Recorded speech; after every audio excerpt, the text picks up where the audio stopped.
We are back on the record in the Johnson matter. We have the public stand.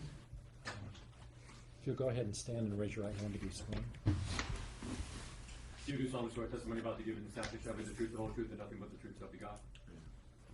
You may be seated. Counsel, you may proceed. Mr. Johnson, would you please just state and spell your name for the record?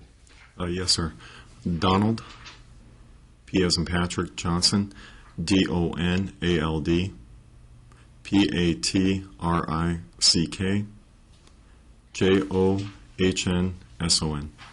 And Mr. Johnson, when we were here last time, went through a lot of things about the children and your living arrangements, which we're not necessarily going to do today.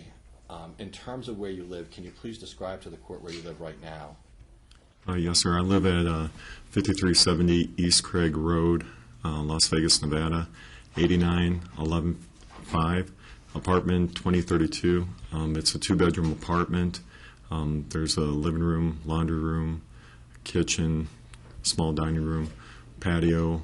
It's in a gated, guarded community with roaming security. There are 5 pools with hot tubs. There is a gym. There's a clubhouse. And overall, it's been a decent experience. What are the cross streets? The cross streets would be Craig, and I believe it's Nellis Boulevard. I believe. It's right in front of the Nellis Air Force Base gate, front gate. Let's talk a little bit then, and we'll get back to the housing in a second. The last time we were in court, let me strike it. In October, the judge ordered you out of the marital residence and ordered you to pay certain things. What did the court order you to pay? I was required to pay historically the same bills that I had been paying when I lived at 708 Sea Harbor Court, North Las Vegas, Nevada, 89084, which included utilities, mortgage, groceries, which was broken up into a stipend of $625 each month, payable to Ms. Shannon Johnson. Also, any of the bills that pertain to children, medical bills, for example, dental bills, and I also picked up the tab for the Boy Scouts. That was something new that we agreed upon. Okay, just let me make sure I've got the bills that you were paying. HOA, who paid that? I did. Electricity? I did. Power? I did. Taxes on the place? I did. Insurance? I did. The mortgage for the house? I did. Okay, groceries? It was broken up $625 twice a month, so the money was given to Miss Johnson, and then she bought the groceries. Okay. I was going to ask, you also paid family support, is that correct? Yes. About $50 a month? Correct.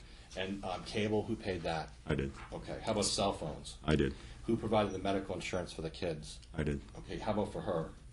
For her as well. Okay. I was not allowed to change anything. Okay.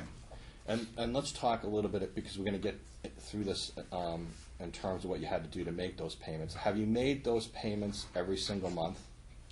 Yes, there were 2 bills. I believe there was a North Las Vegas bill that was late, and I had made reference to one bill back in June. The second bill, which Ms. Johnson brought up in June, it is a medical bill. I'm a little frustrated with this bill, but that's a side note. It was a visiting doctor from the East Coast, so we were billed for the emergency room, and I wasn't aware of it, but then the visiting doctor had a bill as well. I could not pay the bill in full. I believe it started off around, I don't know, $1,400, and I actually called out in, I believe they're in Philadelphia. I called Philadelphia and I said, look, I can make payments, but I cannot pay this in full. Every month it said, you need to pay this in full, you need to pay this in full. They agreed. I had written down information, which I don't have with me today, for monthly payments. However, every single time the bill comes, it says pay in full. So I pay what I can, and I'm continuing to pay. Okay. The last time we were in court, then the court kept all the orders in place as well. Did you pay for July, all of the expenses? Yes, sir. You just outlined. How about for August? August bills are still forthcoming. But up So- to now, have you paid everything? Yes, sir. Okay. let's talk a little bit about you paying all of those things. In terms of your income, you work as what? Clark County School District teacher. Okay. And I'd like to show you, if we could look at it, what would be Bates stamp, well, actually, Exhibit 19. So I'm not sure which book you should be in there. We'll find it. It's going to be volume 3. Yes, sir. Okay. And when you get to Exhibit 19, let me know. Yes, sir, I'm there. And I believe, Your Honor, I believe all of our exhibits were admitted at the last hearing. Is that correct? No? Not all of them. There were a few that were. Yeah, the only ones I have left are 12 and 13, so I'm just committed in. They're in the evidence vault.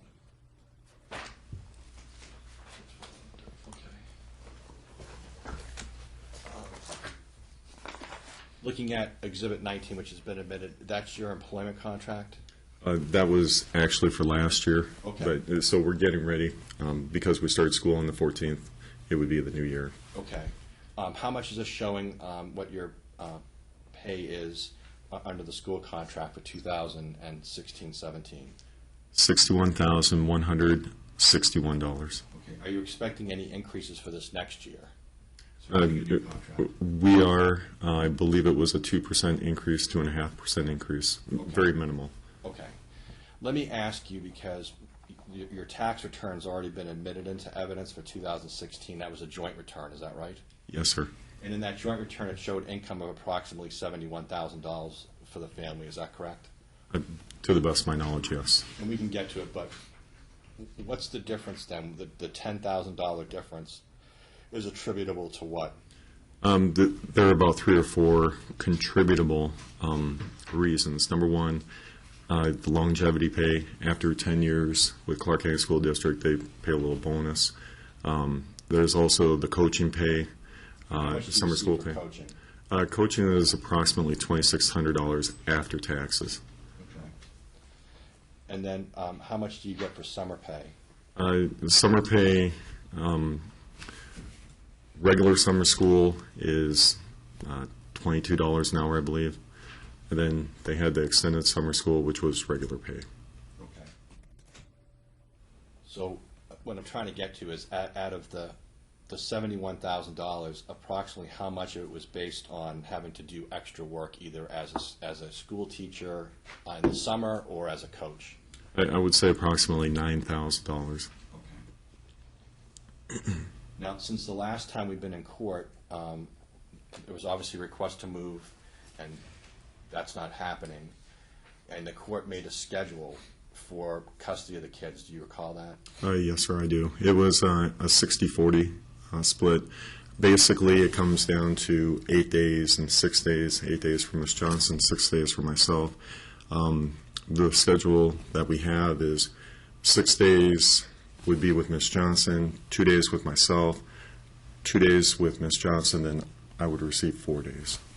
Okay, let's talk just a little bit in terms of the finances, just focusing on that for a second. But, well, let me back up for 1 second. Where were the kids going to school last year? They were attending school at Ruby Duncan Elementary. Okay. And did you agree directly with the defendant to allow the kids to go to a different school? I got to be honest with you, I don't remember if I directly said I concur. I may have, but it's a win-win situation. I mean, it was absolutely brilliant Okay. for the children to attend the same school where she's currently working at. Okay, and what's the name of that school? That school is Somerset College Preparatory Academy, Lone Mountain.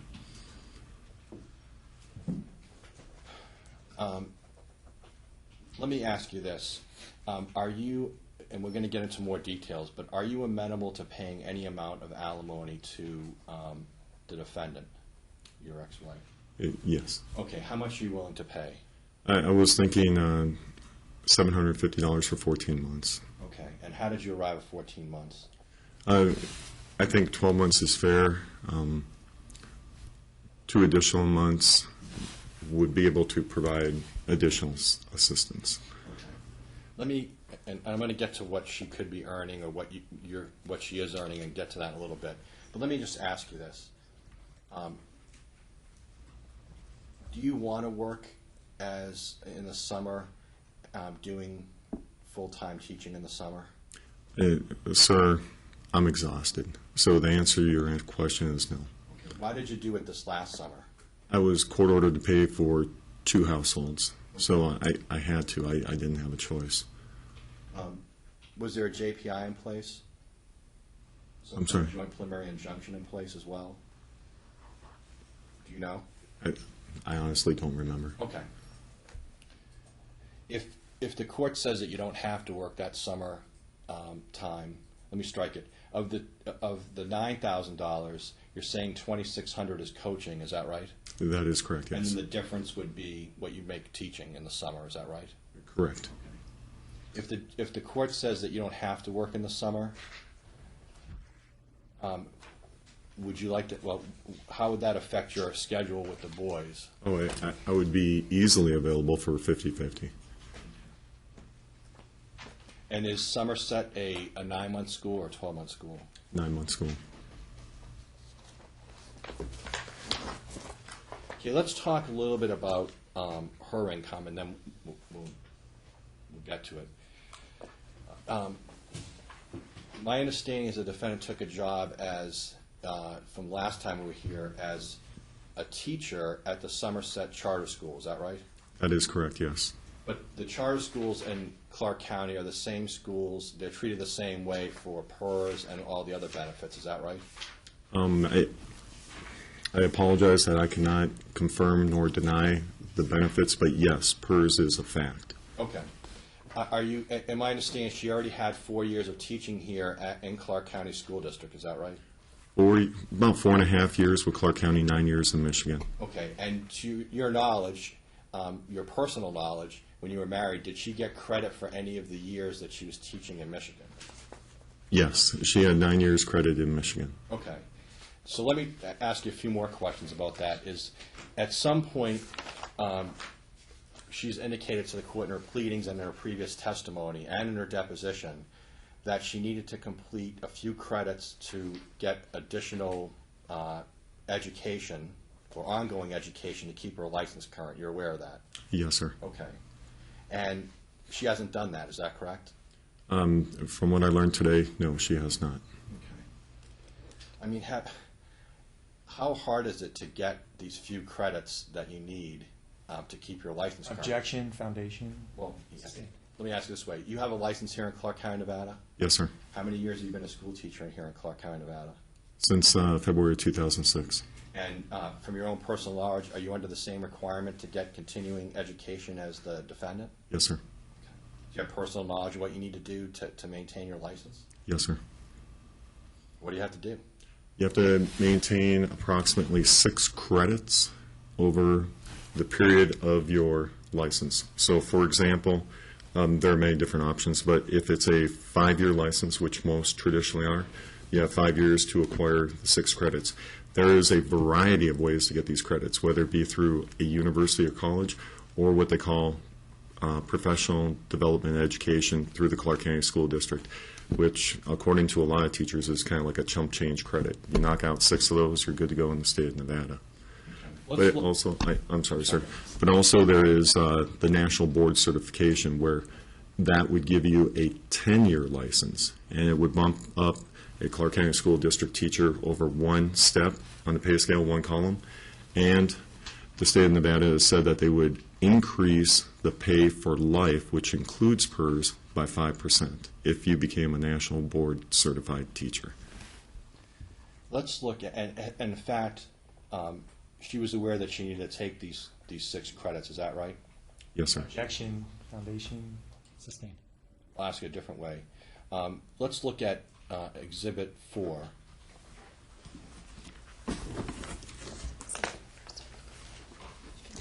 And when you get to Exhibit 4,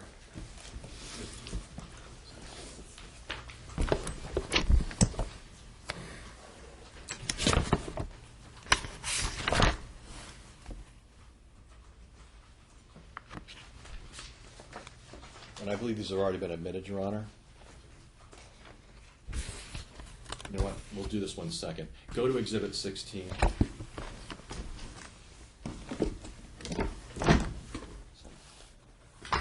Scripture. picture, Chase. Go to Exhibit 16.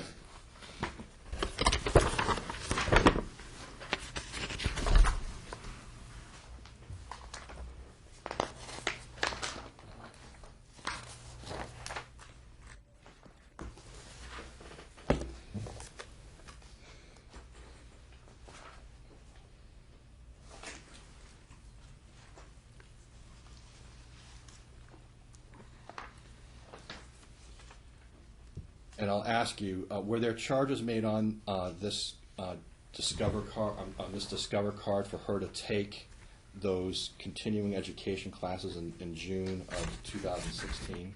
Yes, sir. I do recall documenting that information.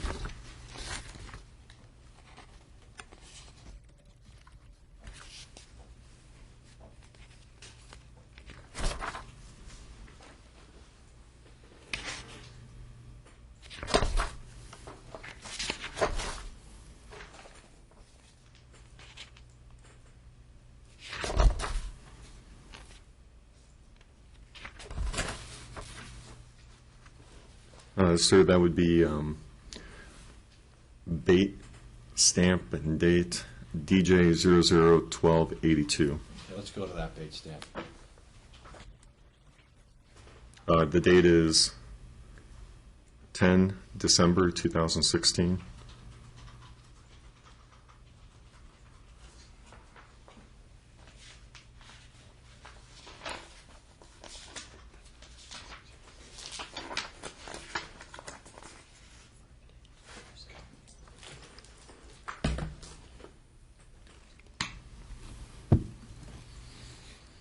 And looking at that bait stamp, which I can actually get the actual bait stamp, which is 761. Let's go to bait stamp 761.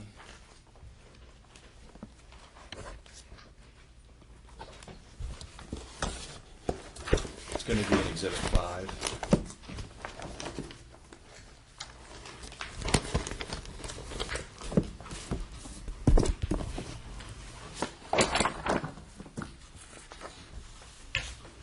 May I approach, Your Honor? I just have it. This should be easier.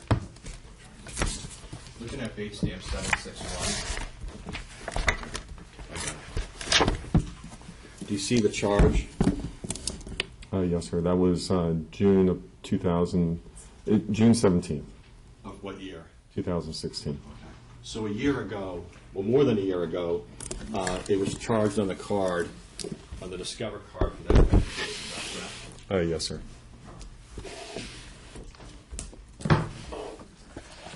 And then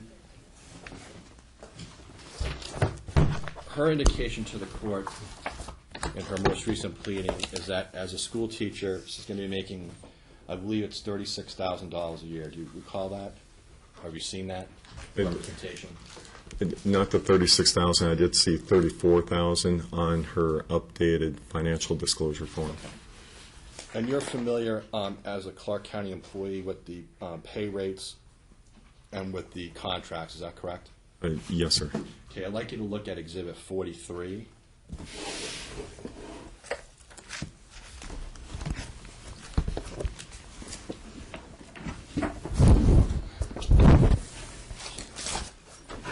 May I approach, Your Honor? Well, actually, you already have them, I think. I don't know. These ones? Yeah. No, I never got these. Do you have it in front of you? Yes, sir, I do. Okay. And what is that exhibit? This exhibit is the Clark County School District Licensed Personnel Salary Table, effective July 1st, 2016, 2.25% increase. Does it also have scales on it as well? Yes, sir. It has what they call columns and steps. It's the reverse of a previous pay scale that Clark County used. So if it appears to be confusing, it's because they reversed the column and the steps. Something new, something different by someone new. I'd like you to look at Exhibit 44. Should be the next one in line. Yes, sir.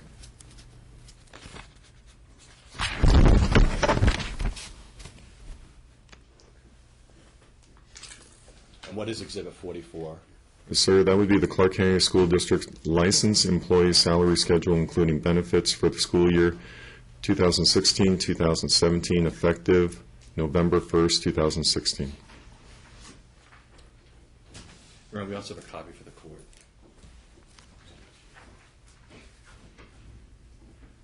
Ron, we move for admission of Exhibit 43 and 44. Any objection to the admission of exhibits Objection. 43 and 44? Exhibits 43 and 44 are admitted.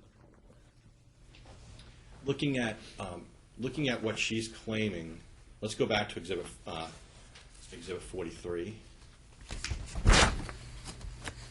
Looking at what she's claiming that her income is as a full-time teacher in Clark County, Nevada, do you even see anywhere on there that would be consistent with the income that she's claiming? You're saying what she could earn with the Clark County School District What she versus what she's currently earning based on her financial disclosure? Right. I'm sorry, do I see a parallel? Let me ask it this way. She's claiming that she makes $34,000 a year as a full-time teacher for a charter school, which is part of Clark County School District, right? Yes, sir. I learned today that that is the substitute teacher pay. All right. So what I'm trying to figure out is if she was licensed, if she had done these couple of classes that she paid for in June of 2016, what I need to know from you looking at Chart 43 and Exhibit 44, what should she be earning? Sir, based on 13 years' experience, I would estimate that her salary would probably be in the neighborhood of $53,057. Okay, and what category does that put her in? That would put her in column 2, step E, or step F. 53,000 would be step F. And respectfully, that would be without doing any additional work that you do. Correct. Okay. And asked, in terms of that, knowing that that's what she could be earning if she would just finish these credits, why are you willing to pay 14 months of alimony? Because I have learned today that she plans on earning these credits within the next couple of weeks. And let me ask you in terms of child support, are you asking the court to set your child support pursuant to what income? What she's earning or what she should be earning? What she should be earning.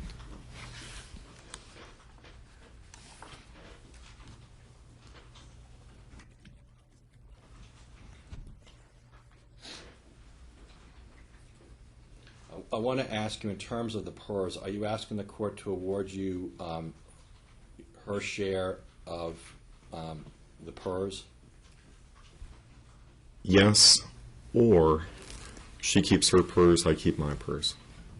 But assuming that we're going to treat each PERS account separately, you want your Gemma Fondi share. Yes, sir. And she can have, and you don't have any disagreement that she's entitled to her Gemma Fondi share for Yes, your sir. retirement. Is that right? Yes, sir. Okay. Do you have a problem, I think we spoke about this, having Quadro Masters prepare whatever's necessary to send in to the PERS to make sure that those matters are handled for both retirement accounts? Yes, sir. You're okay with that? Yes, sir. All right. And I just want to confirm this. We had already confirmed it with the other attorney, but I want to make sure that it's clear.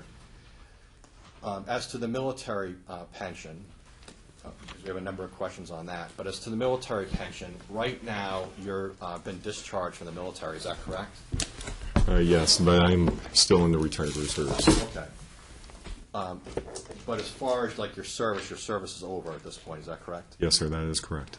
All right. So a couple questions. One is that they're asking that Quadro Masters, specifically Mr. Willick, be able to prepare a division pursuant to the law to divide your military pension. You're okay with that, correct? Yes, sir. And you're okay that the cost of that be split evenly, correct? Yes, sir. All right. Then the next issue is that apparently there's a situation where she would not be necessarily entitled because of the number of years of marriage that you guys have while overlapping with your military service. She wouldn't be able to get necessarily the money directly from the military unless we called the division alimony. Do you understand that? Yes, sir. Okay. But you're okay to call it alimony, whatever is necessary, and to cooperate with Quadro Masters so that she could get the check directly from the military. You're okay with that? Yes, sir. With the understanding that she wouldn't be declaring the money as alimony, and you wouldn't be declaring it as alimony for any kind of tax purposes. You understand that? Yes, sir.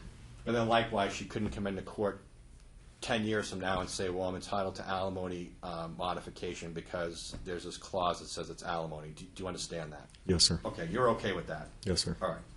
So we have your PERS, her PERS, and we have the military pension. Is that right? Yes, sir. There are no other pensions or other plans that we need to worry about. Is that correct? No, sir. Okay. In terms of gambling in this case, do you agree that you gambled after the court's order in October of 2016? Yes, sir. Okay. And what, if any, redress because of that gambling should the defendant receive? The recommendation would be the additional 2 months of $750 a month. Okay. As alimony? Yes, sir. Okay. So what would be the total number of months of alimony she should receive? 14 months, sir. Okay. Let me talk to you a little bit about gaming, because gambling, whichever phrase you want to use, it's come up quite a bit in this case. During the marriage, did the defendant gamble? Yes, sir. Did you gamble? Yes, sir. Did you guys report the gambling on your tax returns? Yes, sir. Okay. Does your 2016 tax return show gambling? Yes, sir. Winnings or losses? Winnings and losses. Okay, winnings and losses. In terms of other exhibits, I'll just mention them. You also had supplied this court with your 2012 and 13 tax returns. Is that correct? Yes, sir. Sorry, your 2013 and 14 tax returns, which is Exhibit 39. Is that correct? Yes, sir. And just for the record, Ron, I'm showing that Exhibit 39 has been admitted. Is that right? Okay. Okay. So we don't necessarily need to go, well, let me just ask you from your memory to kind of speed it along. Do 2013 and 2014, do those both show gambling winnings and or losses on those returns? To the best of my knowledge, I would say yes, sir. In fact, you became aware that even after October, the defendant herself gambled. Is that right? Yes, sir. And as part of this case, she wanted to go and live with her parents in Michigan. Is that right? Yes, sir. And to your knowledge, do both of those parties, both her parents, gamble as well? Yes, sir. Was gambling at any time a forbidden thing in your home? No, sir.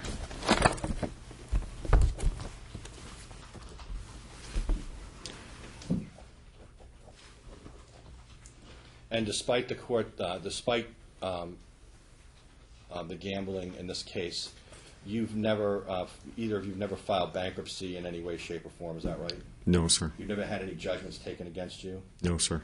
Never been sued? No, sir. Okay. In addition to that,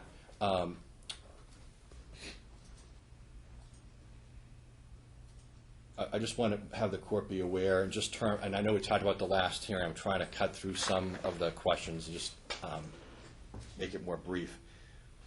When you were discharged from the military, when was that? That was May 1st of 2015. Okay.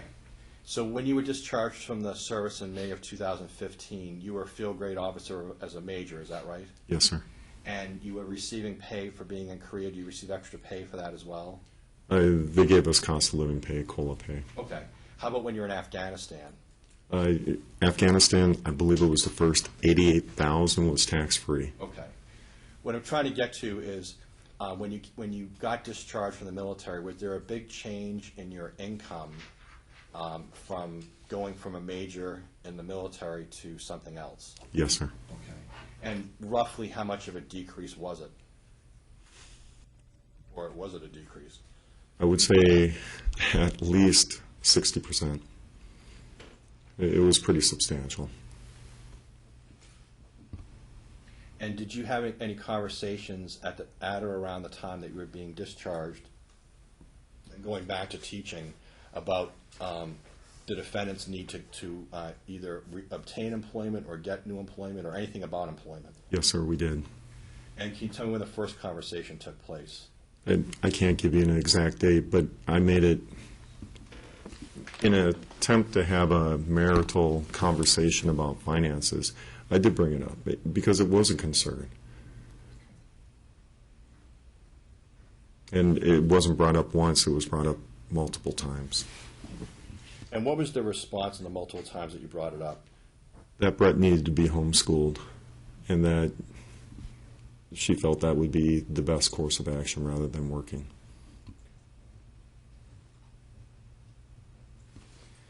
You were here, obviously, for the testimony in June of this year, is that right? Yes, sir. And were you present for her deposition? No, I was not. Prior to in June of 2017, do you have knowledge as to how many job applications she had actually made anywhere? At that time, I knew of none.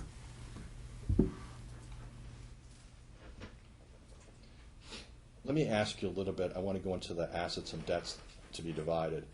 Were there some Discover Cards charges or credit card charges that you were not aware of? Yes. The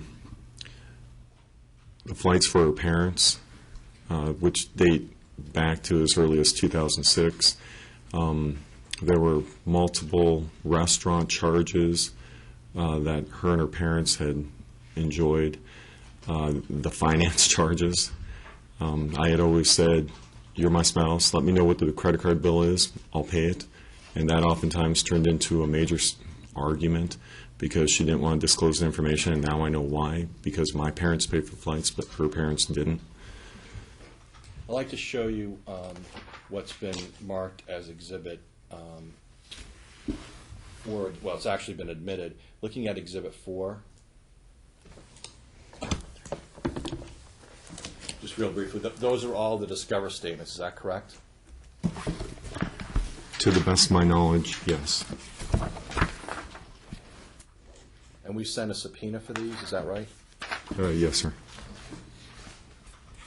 And then did you, with the assistance of my office, did you make a chart that would outline the expenses that you were unaware of for her parents? Yes, sir. Okay.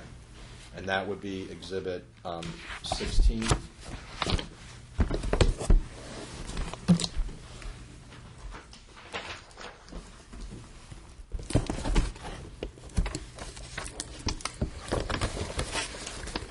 Yes, sir. And you recognize Exhibit 16? Yes, sir. And what's the, going through base stamp 1282, what's the total amount, 1283, what's the total amount that were used on purposes other than some expenses related to the community? That would be $42,622.09.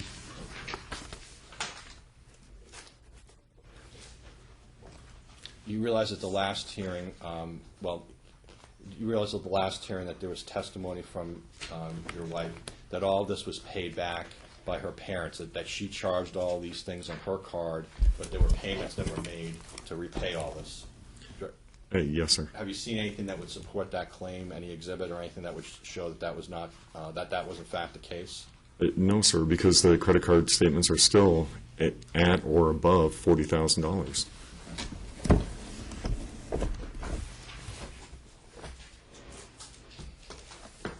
Can you think of any reason, I'm just asking you, why her parents would have to have her charge their airfare costs and transportation to her credit card and to you? Sir, I got to be honest with you. I don't know. As I mentioned back in June, her dad is on Facebook often. I know he has a credit card, and I am currently under oath, so I'm telling the truth. He told me that he made his wife cut up her credit card. That's fine, don't. Hearsay? It is hearsay. Well, to the extent he's related, so it's sustained. Yeah, it would be. Let me just ask you this way. to your knowledge, they could get a credit card. Is that to your knowledge? Yes, sir. Action Foundation. Let me ask you this way. Were you here for the testimony where she claimed her parents were financially supporting her? Yes, sir. And are you aware that she's making a claim that her parents have paid every single penny of her attorney's fees in this case? Yes, sir.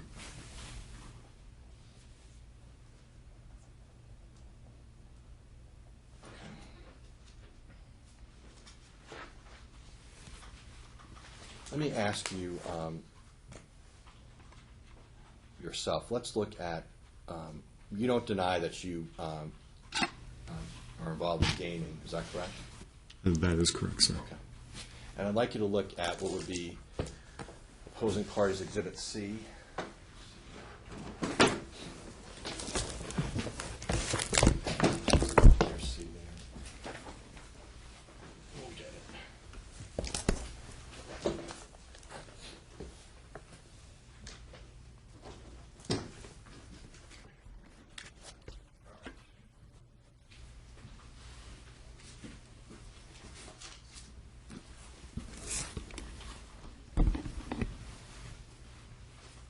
By the way,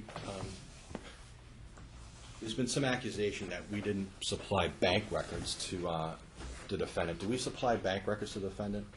Yes, sir. In fact, I even brought it up to your office. We had to supply bank records multiple times, and I actually went back and proved it with the bait stamp and date, saying, hey, this is when we originally submitted it, but we're submitting it a second time. Then those same bank records were subpoenaed by the opposing counsel.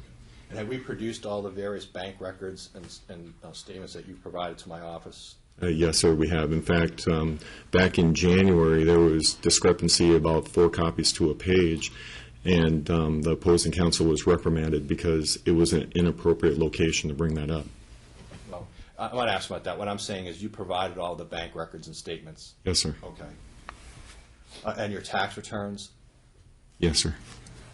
I'd like you to look at what's Exhibit C, which is the Aliante wins and losses, or a history of gaming at the Aliante. Do you recognize it? Yes, sir, I do. Okay, I'd like you to look at pages 603 to 608.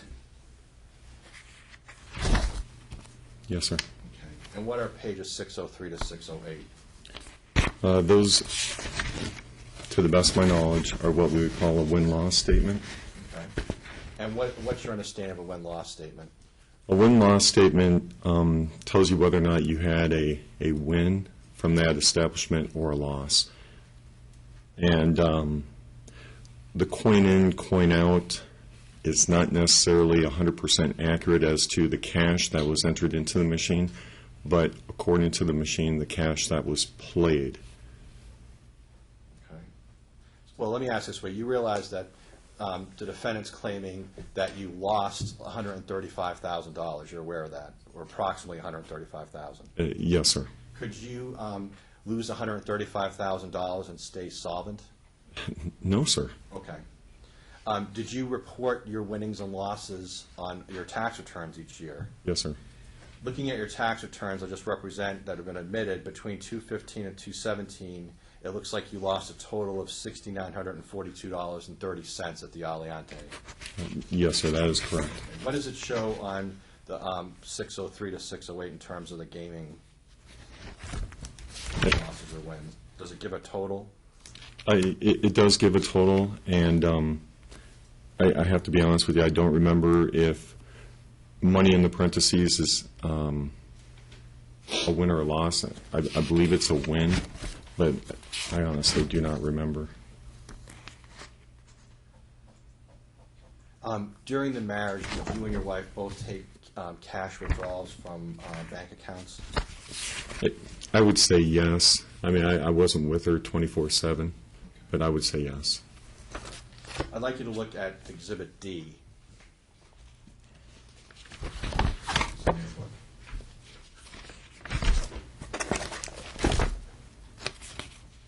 Yes, sir, I'm at Exhibit D. Okay, and that is the Golden Gaming, is that correct? Yes, sir. I'd like you to look at page 963.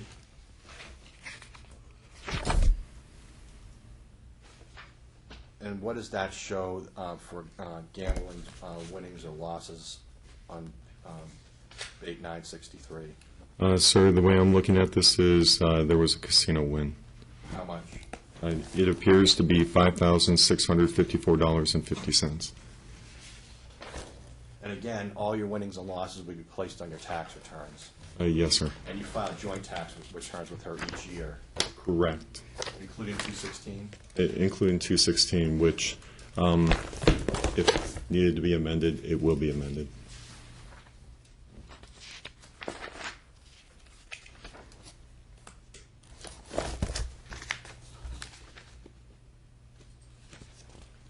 All right.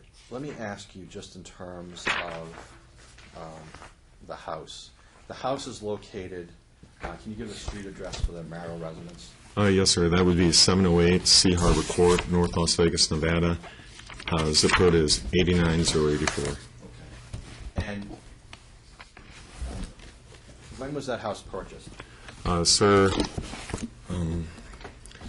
I can't give you an exact date right off my head, but I know it was approximately the 29th of June, 2006, Was it purchased prior to marriage or after marriage? prior to marriage. Whose name is it titled in? My name. Who's the loan's name in? Mine. Okay. And originally, what did you want to do with this, let me strike it? You lived in that house until the court ordered you out, is that right? With the exception of military duty, that is correct, yes. Okay. And are you denying, or are you admitting, what are you saying about the house? Are you saying it's community property or not community property? Well, sir, it is community property. Okay. So what would you like to see done with the house? Sir, I would love to move back into the house. The stability for the boys would be fantastic. They have their rooms set up. All their furniture and clothes are currently there, with the exception of small items that I may have at the apartment. It is a red-hot market right now, and I truly believe that the current appraisal is undervalued.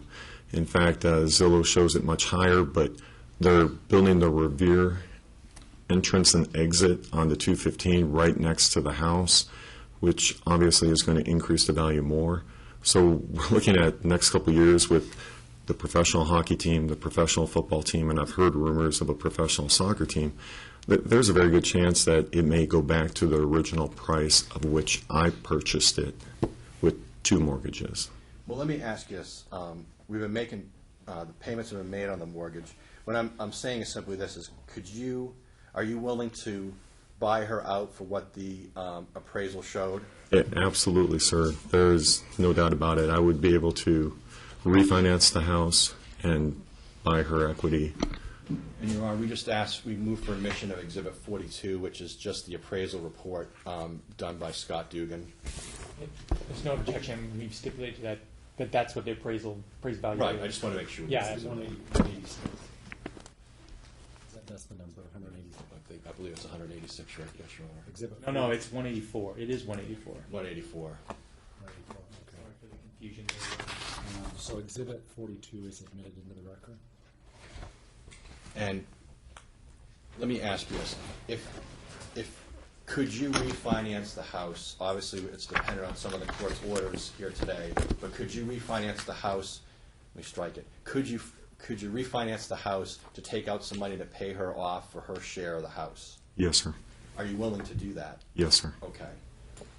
She's indicated that she wants to keep the house and all of the equity in the house. Are you aware of that? Yes, sir. Okay. Do you think that that's fair? No, I do not, sir. And then she wants to have a number of years to refinance the house out of your name. That is correct. Yes, I am aware of that, sir. Were you present when she expressed concern about the sketchy, to use her exact words, the sketchy area that you were living in? Yes, sir. Okay. You're renting right now, is that right? That is correct. Do you want to keep on renting? No, sir. Okay. Would you like to have a place of your own? Yes, sir. All right. Can you wait 2 years for her to get your name off some house somewhere? No, sir. Not paying for 2 households. No, sir. If the court says that you can't have the house, if you can't refinance it and pay her off because there's just a fight about who should live in the house, are you fine to just sell the house and just split the proceeds equally? Yes, sir. As we listed, yes. Yes, sir. And and let me just back up. But you'd prefer to be able to just buy her out of the house and move in? Yes, sir.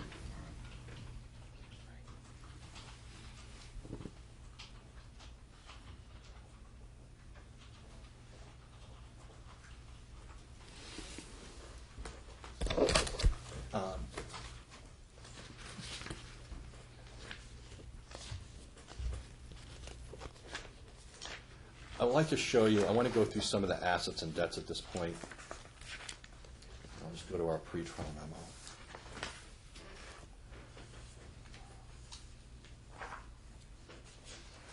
May I approach, Your Honor?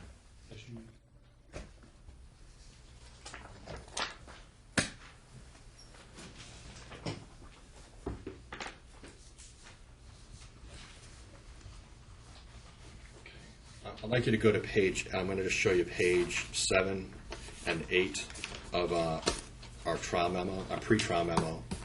Do you have that? Do you need a copy? I'm sorry. No, I have your pre-trial memo. Okay. So I'm just on page 7. So I just want to go down these assets and debts. There was one asset that didn't exist at the time, or at least in theory, or potentially it didn't exist, which was this her PERS retirement. So that's not going to appear, but we've already addressed that you just want your Gemma Fondi share of her PERS, right? Yes, sir. Okay. Let's go to the Marrow residence. These numbers are a little off because we've actually had an appraisal done now, right? Yes, sir. Okay. But, so we've talked about the house. Let's talk a little bit about the Chevy. Who owns a 2004 Chevy? The minivan or the Tahoe? Okay, that's what I'm trying to get to. Is the minivan? Is she driving that? Yes, sir. Okay, are you fine to just let her keep that with whatever equity's in it? Yes, sir. Okay, were you in a car accident during the pendencies proceedings? Yes, sir. Okay, were you in any way, shape, or form at fault for that accident? No, sir. Were you belted in the car? Yes, sir. What happened as a result of that accident? The insurance company provided an insurance check, and I was able to purchase a new vehicle for about $9,000 less than what we paid for the minivan. Okay. And let me just ask you about that. Tell me a little bit about the Chevy Tahoe that you purchased. How many miles were on it? When I purchased it, to the best of my memory, there were 207,000 miles on it. I had to get new wheels. Since then, 4 wheels. I have had to get new brakes. I've also just recently paid approximately $1,400 for electrical rewiring that was taken to the Firestone over on Spring Mountain, right off of Interstate 15. There was a new tune-up, a lot of costs that were basically eaten up with the insurance check. Okay. Are you just asking the court to let you keep the check that was given to you for the or whatever is left of that check, and the car that you bought with 200,000 miles? Yes, sir. Okay. Call it a wash. Yes, sir. All right. On there's a Roth IRA. And there were some questions about some of this. Let me just ask you, on the Roth IRA, have you taken out any money at all during the pendency of this case out of the Roth IRA? No, sir. Does it have a balance of $53,535? Sir, I believe that might be a little bit higher due to the market value of today. Okay. No question that should be divided equally? No, sir. Okay. How about an annuity? Whose name is that in? That would be Miss Johnson. And you're asking that to be divided equally? Yes, sir. All right. There were some questions about college funds. And did you provide me with statements today on the college funds? Yes, sir. It was a printout from the website. Okay. And are the balances still $13,375 in the college funds? Sir, they're higher, again, based on today's market. Okay. But you haven't added or subtracted any money from those accounts? No, sir. Okay. And no question that those should be divided equally? No, sir. All right. And when we talk about divided equally, she wants to basically have them under her sole care and control, and that they just be apparently in her name. Do you really care one way or the other?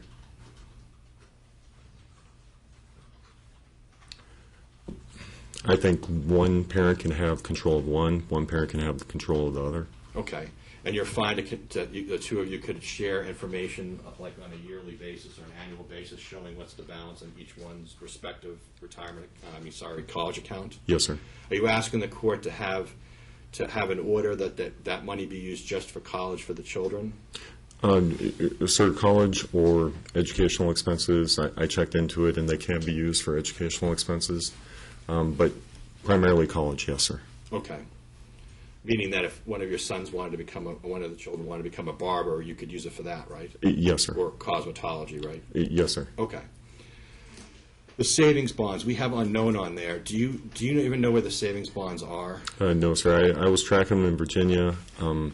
Honestly, I do not know where they are now. Have you cashed in any savings bonds in any way, shape, or form? No, sir. Are you fine to just equally divide whatever the savings bonds are? Yes, sir. Okay. Then we have these very small bank accounts. We have the Independent Bank Account, Northern Michigan Bank Account, Silver State, and they're pretty de minimis amounts. Are you asking the court to just divide all those equally? Yes, sir. All right.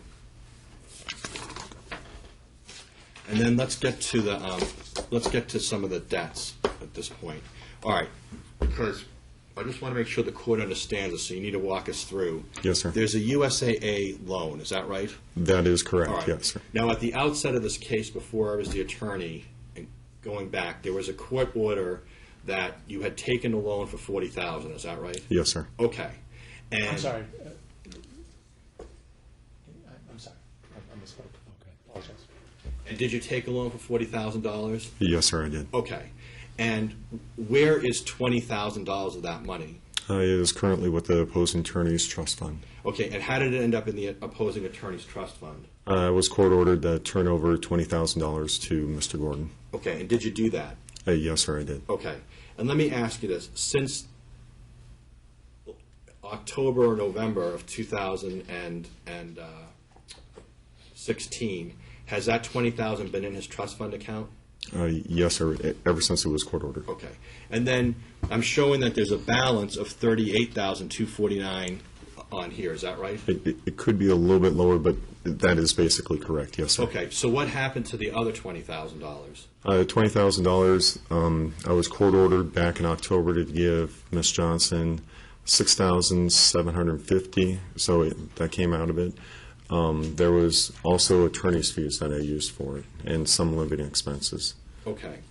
So let me ask it this way, are you fine to take the $20,000 debt that's in your name out of that, what's still remaining, the $38,000 or $37,000? And turn it right back over to USAA? Absolutely. Well, that's what I'm trying to get to. What are you asking the court to do with the $20,000 that's in the opposing counsel's trust fund? What I would ask the court is that the $20,000, which has not received a penny of interest, be turned back over to USAA to drop that to approximately $18,000, $17,000 loan, which would be more manageable. And then you'll pay off the money that you use for your attorney's fees and other expenses? Yes, sir. Okay. If she's insistent that she keep the $20,000, what should happen with what about this debt, that the interest payment that needs to be made every month on the debt? From what I understand, she would be required to pay that debt. Okay. But it's in my name, so. Okay. So you're asking the court to have it be paid to USAA to reduce that debt, Yes, sir. and you'll pay whatever the balance is? Yes, sir. Okay. Let's look at the Silver State Credit Union Visa. How much is owed on that? About $16,000. Okay, and what does that represent? That basically represents attorney's fees and living expenses. Did your parents pay any of your attorney's fees? No, sir. Okay. How much have you paid in attorney's fees? Well over $30,000. Probably after today, it'll be, I would estimate, $35,000 to $40,000. Was most of that spent on the move portion of this case? Yes, it was. Let me ask you, in terms of your retirement, what happened in terms of your retirement? Did you receive a severance? Yes, sir, I did. Explain to the court what that severance is. The severance package was paid to soldiers who were, during the withdrawal or the downsizing of the United States military, because they were doing it on all branches of the service. all branches of the service were being reduced, each branch of the service reduced based on their own criteria. The Army decided that they would go ahead based on years of service and other criteria based on their mathematical formula, that they would receive a severance package. I did extensive research because I have the paperwork not with me at this moment that said that money will be prorated. That money will be paid back in the form of a prorated retirement, meaning that there's a 99% chance I will receive a retirement from the United States military through the retired reserves. I have to apply when I'm 58 and a half, begin receiving at 59 and a half. That retirement money will be prorated until that $85,000 is paid back, give or take. But ironically enough, $20,000 was taken out in taxes, so I guess I got the short end of the stick on that one. So what happened to that money that you received from severance? Some of the money was paid off or paid for college loans. Some of the money was used for the boys' college fund. Some of it was used for the IRA. Some of it was used for Shannon's credit cards. Again, I never knew what the complete balances were. And we went through this as to how much money I paid on credit cards, and some of it was lost in gaming. Are you asking the court to just reserve jurisdiction in terms of the retirement so that if there has to be a repayment, that she just pays her pro rata share of what that pay down would be? Yes, sir.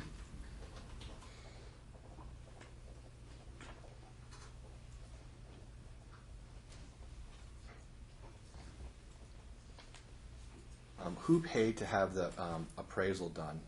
Yes, sir, I did. And how much did you have to pay? I believe it was in the neighborhood of $650, sir. I'd like to go just down through the rest of the debts and assets. Are you asking the court to take the debts that are in your name and she take the debt in her name? Yes, sir, I am. Okay. So which debts would you be taking? I would take my credit card debt. Which ones are they? Silver State Credit Union, USA Visa, Toys R Us MasterCard, GM MasterCard, Citibank MasterCard, and the Firestone credit card. And what credit card would you be asking, or the primary credit card she should be paying for? The Discover card, if I may, I would go back to the exhibit where I actually documented, because it has all of her credit cards listed, but basically all of her credit cards. And did you have access to the Discover card? No, sir, I did not. I did not use it, and rarely did I see a statement. But what I'm saying is, and well, let me ask, you couldn't charge on it. Your name's not on it, right? Yes, sir, that is correct. I could not charge on And it. on the credit cards that are in her name only, you couldn't charge on any of those cards. Is that right? That is correct. I could not charge. Nor did you charge on those. That is correct. I did not charge on those credit cards.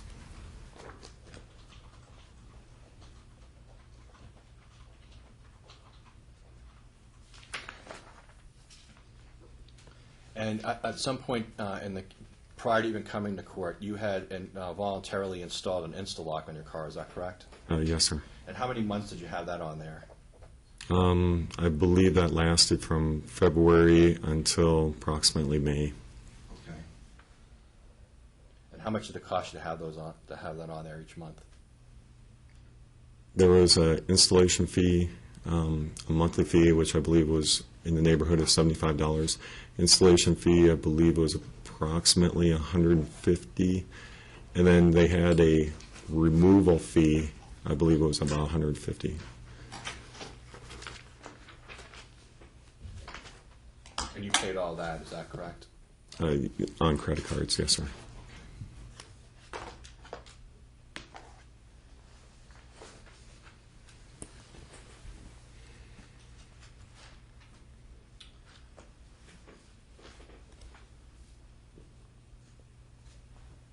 In terms of the children's medical care, have you had to pay anything in addition to the health insurance? Were you also paying for any deductibles as well? Yes, sir.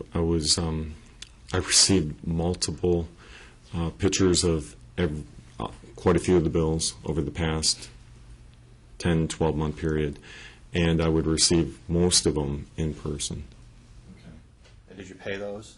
Yes, sir, with the exception of that medical bill that we talked about for the visiting doctor from Philadelphia, which payments are still being made. And how much was that? Do you know that you're still making payments on? It was approximately, if I remember correctly, when we received it, approximately $1,400, and now it's down to $600.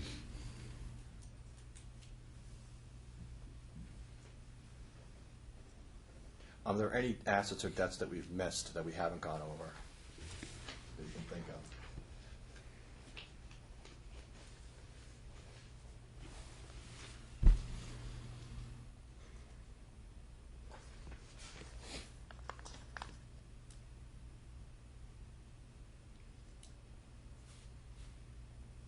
Maybe the USAA stocks, but that's a couple $100. That's actually on the chart. Yes, sir. Let me ask it this way. If the judge provides her with a year of alimony, can you think of any reason as a school teacher yourself working in Clark County as to why it would take another whole year for her to finish these few credits that are necessary to renew the license? Honestly, sir, I've seen teachers knock them out in weeks. So I don't believe there would be any reason why it would have to last more than a year when I know colleagues that have gotten their credits in weeks. Have you had any discussions with her since June as to why she didn't have the credits done? No, sir.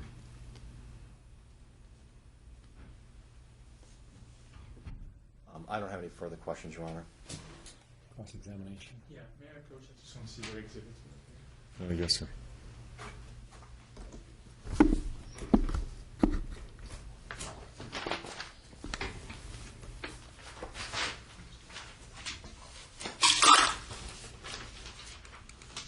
Oh, thanks.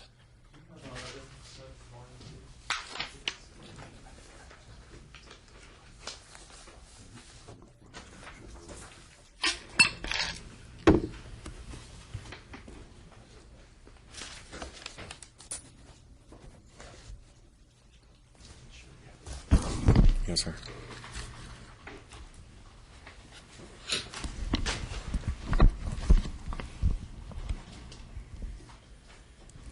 Talk about your gambling for a little bit.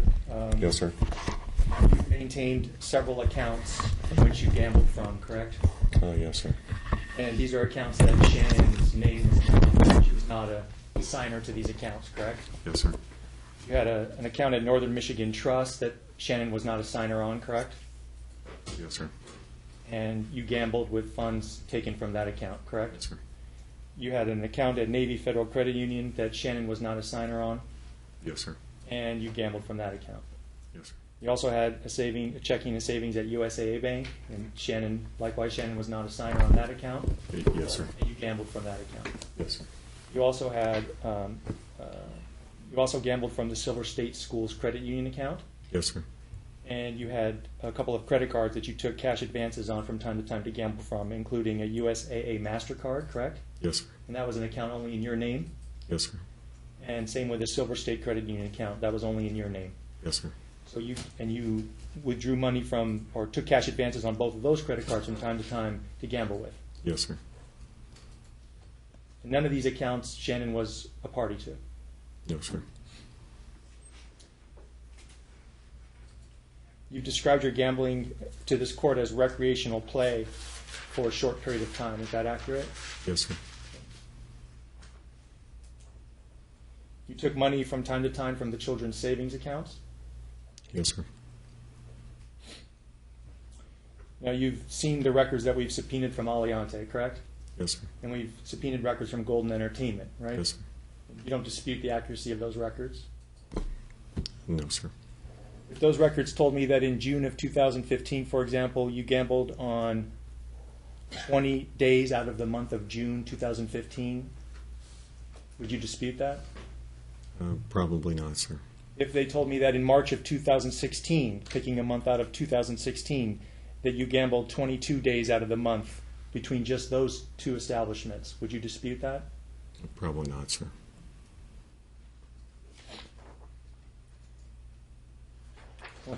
Go through some of your bank records. You have that big binder that I just handed you? There you go. Put it in front of you. So we can try to move quickly here. Take a look at Exhibit O, please.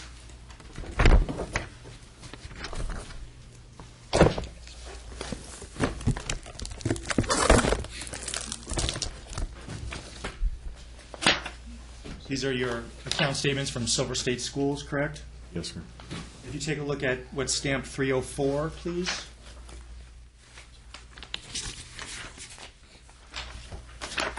Tell me when you're there. 304, yes, sir. Okay, I'm looking at an account statement from September of 2015, correct? Yes, sir. So you're back from Korea by this time? Yes, sir. You came back in February of 2015? Yes, sir. And in September of 2015, it looks like you had approximately $26,000 on deposit at Silver State Schools Credit Union, correct? Yes, sir.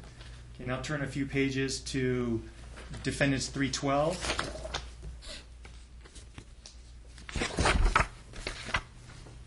You see withdrawals there at the Aliante? Yes, sir. Those are for gambling, correct? I would say they're not all for gambling. Okay, but you don't deny that you were gambling at Aliante Casino and taking money out of this account, do you? I don't deny that I was gambling at the Aliante, but I cannot confirm nor deny that that money was actually used for gambling on that particular withdrawal. Okay. So if you look at October 13th, for example, you see multiple withdrawals there at the Aliante Casino? Yes, sir. Looks like 3 on page 312 and 1 on page 313, correct? And I also see a deposit for $1,000 on the 13th of October. You make deposits at the Aliante Casino? No, but it does say deposit. I believe that's a continuation from the first page. Now let's take a look at 324. And I also see a deposit on the 16th for $2,000. Let's look at 324. $26,000 that was in that account in September is now down to about $20,000, correct? Yes, sir. This is as of December 5th, 2015, so just a few months later, correct? Yes, sir. Go forward down to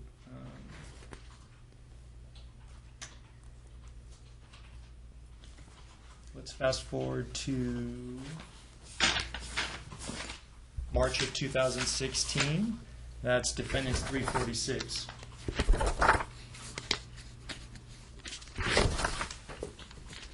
Account that was once at $26,000 is now down to $11,000. Do you see that on Defendant 346?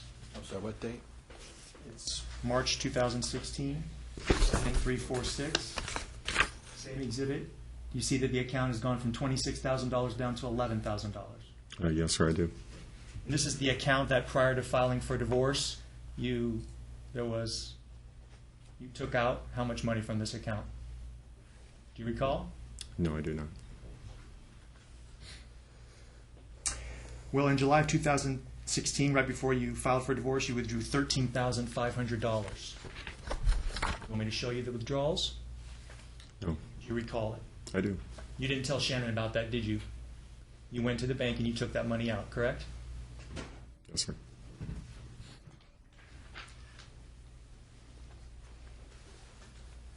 You told the judge earlier that you borrowed that $40,000 on that USA personal loan, right?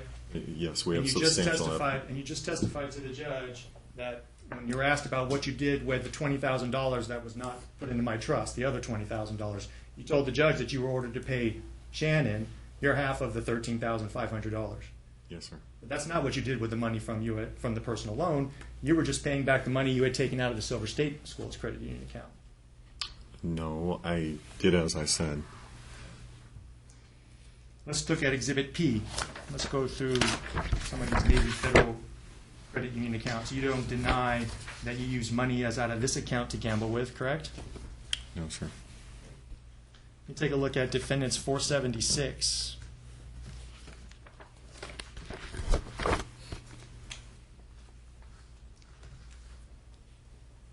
You see multiple cash withdrawals in the month of August. And I see multiple cash deposits.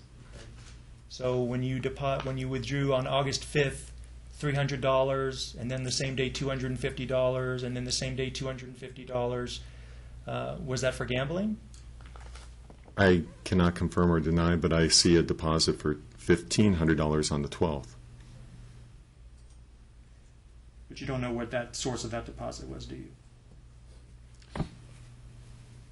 No, I do not remember. Okay. But, no, I do not remember. Let's look at Exhibit Q.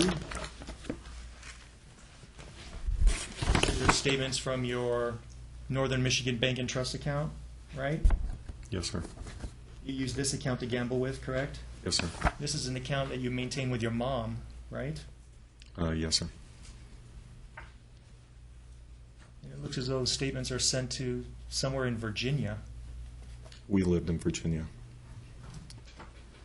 I think you have that information in your records. Let's take a look at 528.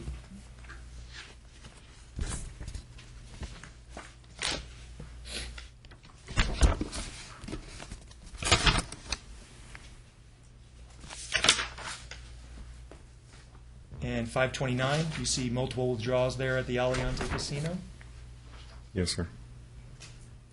And the deposits, are you moving money into the account to cover your gambling charges, isn't it? Some of that money was transferred over so I could purchase stocks. Show me on 529. Okay, I see that. But on the other pages where you talked about deposits, you're just moving money into these accounts to cover all the withdrawals you're making. Isn't that what you're doing? No, I believe those were probably gaming wins. Let's take a look at Exhibit S. This is one of the credit cards that you used to gamble with, correct? USAA? Yes, sir. Take a look at Defendants 866.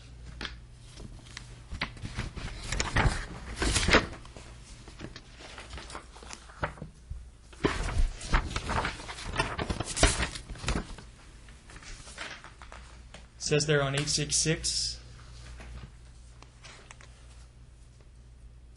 that you took out new cash advances of a little over $1,114. Is that right? On my 866, yes. Those cash advances would be for purposes of gambling, correct? I cannot confirm that. But some of the money I gave to Shannon because I was paying her cash $1,000 each month. Let's look at page 867. Do you see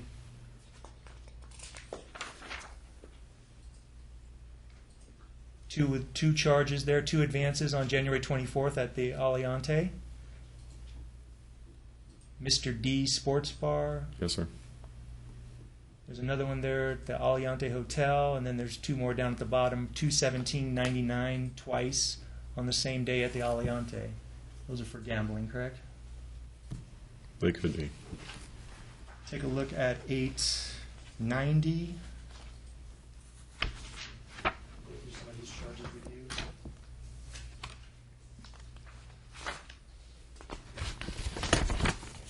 This is from June of 2016. Yes, sir. Do you see new cash advances there of $1,784? Yes, sir. Turning to the next page, 891. Multiple charges for gambling, correct?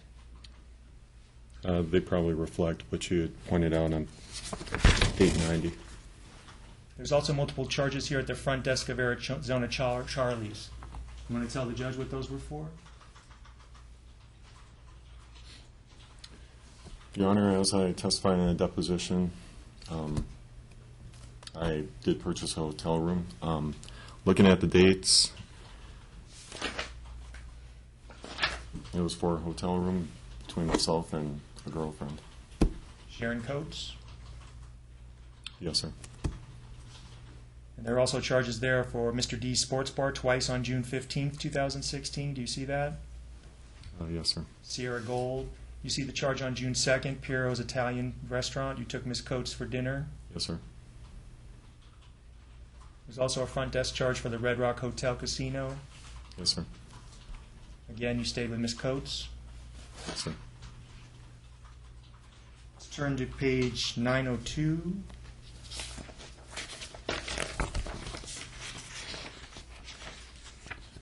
See there for July of 2016, new cash advances, $2,048.89. That was for gambling, correct? I cannot confirm or deny that. Looking at the next page, 903, see additional charges for gambling at Ditronics, North Star Bar and Grill. Look at July 14th, multiple withdrawals, correct? Yes, sir. That would have been for gambling. Probably. More charges at Arizona Charlie's front desk. And then looking down below, you see more withdrawals. July 3rd, multiple withdrawals at North Star Bar and Grill. Is that true? It's Your Honor, I would documented. object. As to the relevance, we've admitted that he does gaming, and he's already said he's going to take the credit card. He already said he's going to pay that credit card.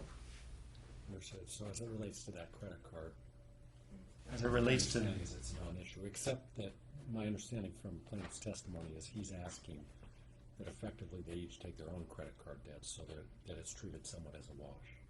well, Well, that's correct, Your Honor, and we've already provided some evidence at the last time. I'm sorry, I'll I'm stand. sorry, this is an objection, it's not. Well, no, but for Ask the sake us. of the objection, I'm trying to clarify whether this is relevant, because it certainly is if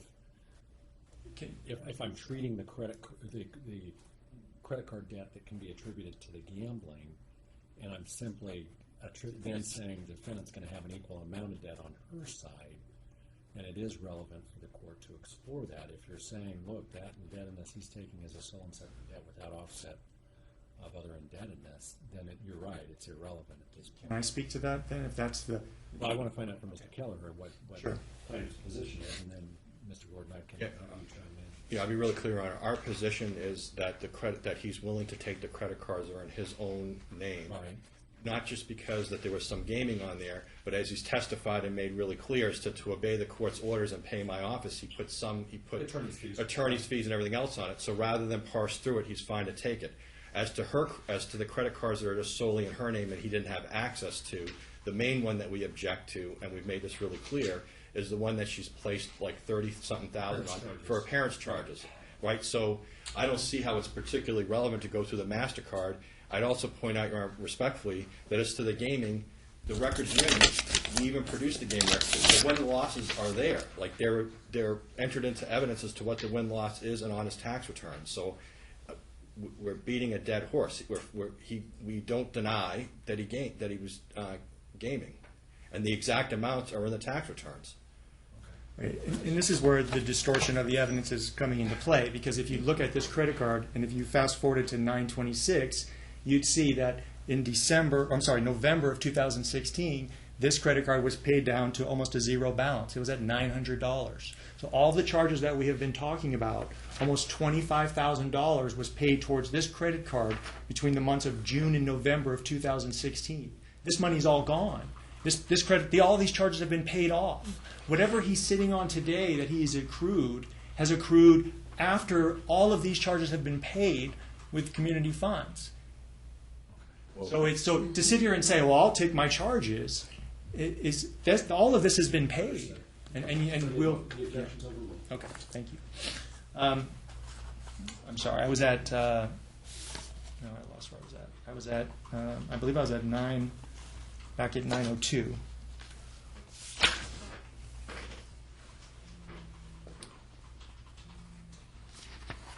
Wait, I think we did 902, 903. Let's look at 910.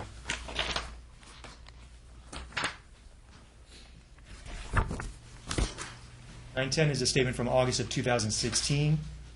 This would have been the month after you filed for divorce. Do you see new cash advances of $3,550? Yes, sir. On the next page over there, do you see that on August 15th, you had multiple charges at the North Star Bar and Grill? Yes, sir. Those are for gambling? Not all of them.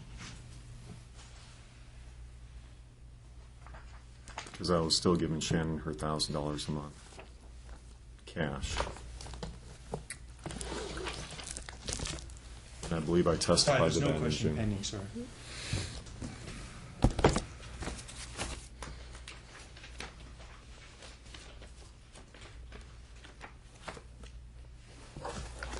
One moment, Your Honor, I'm sorry.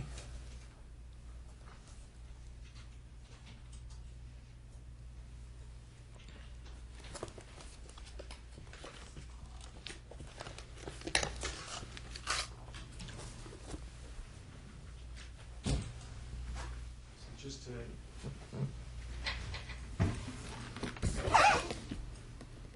show you what's been marked as Exhibit K, these are some of those same account statements for that account.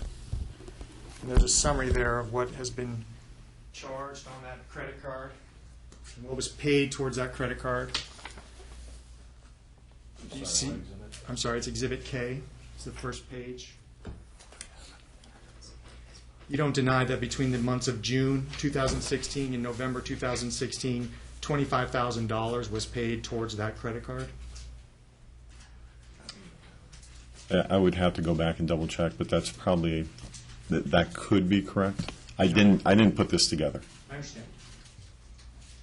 And of that amount, $12,500 approximately would have been for cash advances that you took? Please keep in mind, I was court ordered to pay, for example, rent, other bills, and some of these bills didn't take credit cards, so I had to Okay, well, pay what I could. As I'm currently using credit cards to pay other credit cards.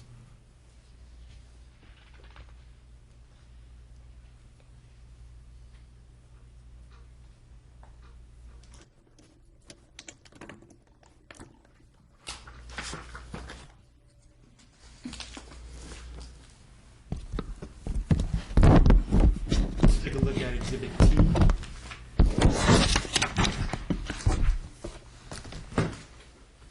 In front of you.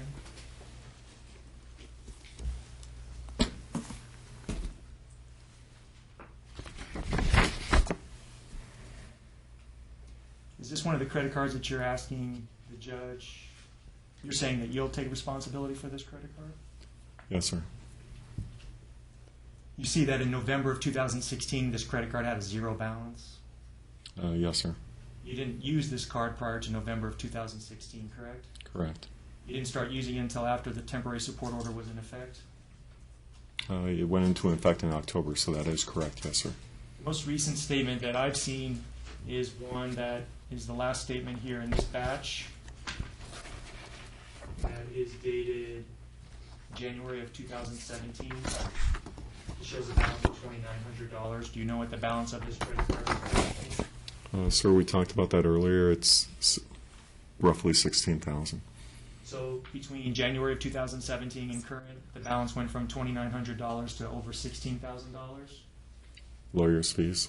We talked about this, sir. Are you aware that there's been no account statements produced for this account by you?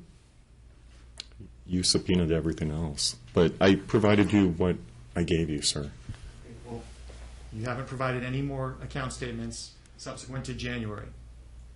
Is that true? Just going to object, Your Honor. How is it relevant? Because- Are you saying you won't take yes for an answer? We said he put attorney's fees and other costs on, we'll take the credit card. Okay. Well, all right. Okay. The objection's noted, but it's overruled. I understand that the issue is not about who's assuming what. Well, in many respects, it does boil down to that, because I think the argument is that they basically take their own credit card debts and call it a wash. So I don't need a lot more on this. I understand. I'm moving on. I realize we're short of time, too.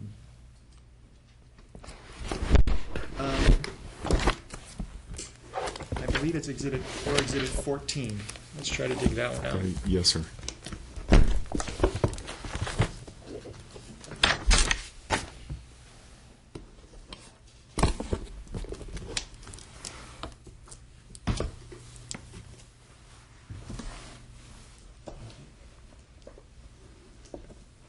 It's right here, sir.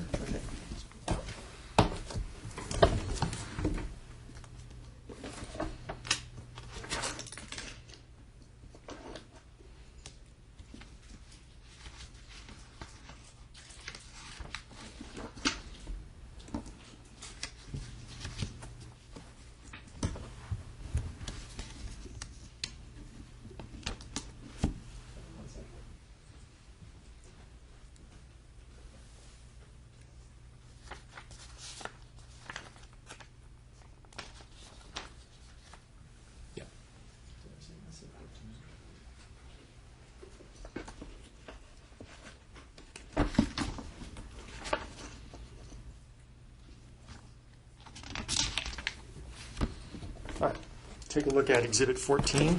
Yes, sir. That's the schedule you put together, correct? No, I did not. This is what Ms. Johnson put together, sir. Are you sure?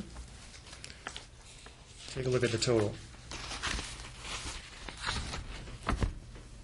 Oh, It's produced by your attorney. by my attorney, yes, sir. So- It's a modified version of what Ms. Johnson provided. So Ms. Johnson prepared a schedule of what she believed to be all of your gambling charges and withdrawals, correct? To the best of my knowledge, yes. And you have countered with a schedule of what you contend were your gambling withdrawals and charges. Yes, sir. And that's what Schedule 14, Exhibit 14 represents. Yes, sir. So this is what you're contending you spent on gambling. I wouldn't say 100% on gambling, although those are from gambling establishments. But the location and the transactions are from gambling establishments. All right. And that total is $83,306. That is correct, yes, sir.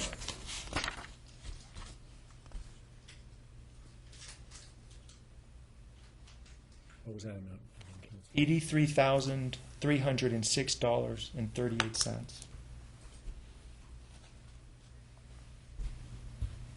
The 2016 tax return shows gambling winnings in 2016 of $18,500 approximately. Is that true? I don't have it in front of me, but that could be accurate, And yes. you thought that number might have to be amended because there might have been an additional win that wasn't included. Yes, sir. So the number could be as high as $20,000. It could be, yes, sir. And those winnings were all by you. Yes, sir. There was no winnings by Shannon in 2016 that had to be reported to the IRS. No, sir. Okay. Have you put together any sort of accounting of where that money went? No, sir, I did not.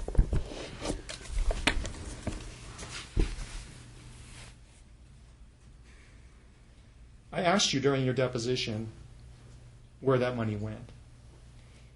And you said that similar to Shannon's $40,000 in credit card debt, each party has equally wasted money from the marriage. Sure. Do you recall Yes. that? Yes, I do. So you view your gambling as waste, don't you? An object, Your Honor, cause for legal conclusion. Understood, but overruled. The witness can testify. You view your gambling losses as waste, don't you? It could be, yes.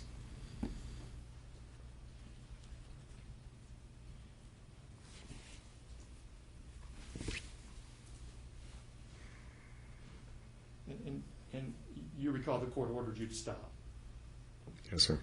but you didn't. You have records to prove that, and I confirm that. Yes, sir.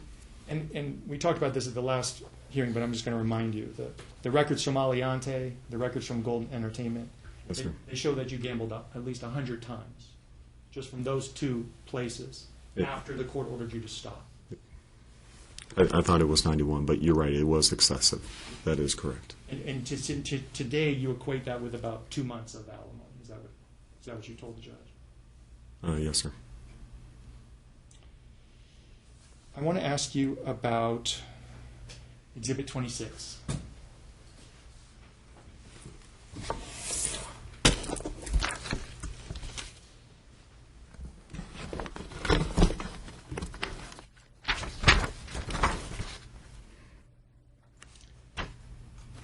This is a USAA brokerage account, correct? Yes, sir. It's in your name only, correct? Yes, sir. Shannon's never had access to this account, has she? I would show it to her periodically. She saw this. I would show her USAA. I would show her online accounts constantly. But as she has always said, she wasn't interested in money. She was more interested in the family. Okay. She didn't want to see it. She wasn't interested. Okay. But she couldn't call up USAA Bank and say, I want to see the statement for this account, could she? They were in a filing cabinet that was unlocked. She could have saw it any time. But to answer your question, no, she could not call USAA. This is the only account statement that you produced for this account. It shows that as of April of 2016, there was approximately $40,000 in the account. Do you see that? I do. And by May of 2016, that money had been withdrawn by you. Do you see that? Did you say $40,000? Yes. I don't see $40,000. I see approximately $24,000. I'm sorry, hold on.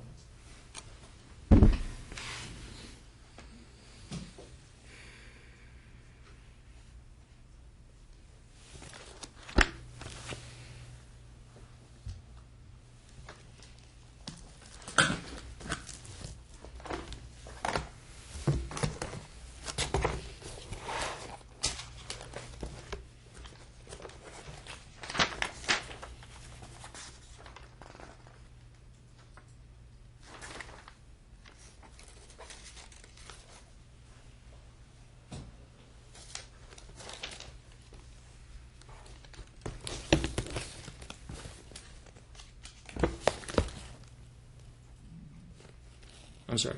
Take a look at Exhibit 33.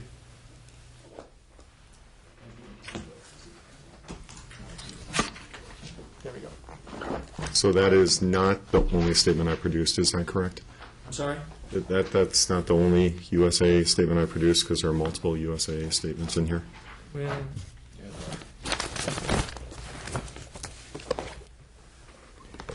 I think.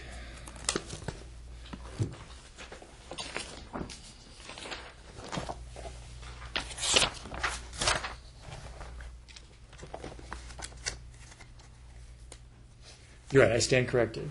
There's the one from December of 2016, and there's the one from the year of 2016. Do you see there on Exhibit 33 where it shows that the account in between April and 2016 and May of 2016 went from $40,000 to zero? Yes, sir. So you withdrew $40,000 from this account sometime between April and May of 2016. Yes, sir.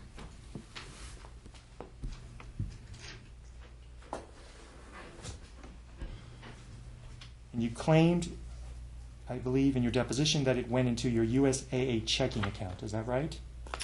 That would be correct, yes, sir. Well, if I told you that I have your USAA bank account statements here that I subpoenaed, and there's no deposit into that account of $40,000, what would you say? I would say it probably went into a different account. Okay. Well, I have all of your Michigan bank statements. I have all of your Navy Federal Credit Union statements. I have all your USAA statements, and I have all the Silver State statements. So where else could $40,000 have gone if not into one of those four accounts? There were lawyers' fees. There was money that was spent on the family. There was no bankruptcy ever filed. Okay, you Yeah, keep bringing up attorney's fees, and you keep bringing up other charges like that. So this was in May of 2016. You haven't retained an attorney yet for months. You haven't filed for a divorce, so it wouldn't have gone to attorney's fees. I'm asking you where $40,000 was moved to. We already saw that $25,000 was in the Navy Federal Credit Union. We already saw that there was money in Northern Michigan Bank. We're going to talk about your severance package and where your severance pay went, and that's going to explain some of that. I'm talking about the $40,000 which was in this brokerage account. Money was withdrawn, but it was used in order to pay off bills. If I would have known about Shannon's credit card debt, that would have been paid off. So sitting here today, you don't know where you deposited the $40,000. We've already seen documentation that proves that there was $25,000 in the Northern Michigan Bank account. There was money that was transferred to Navy Federal Credit Union. From your severance pay, not from this money.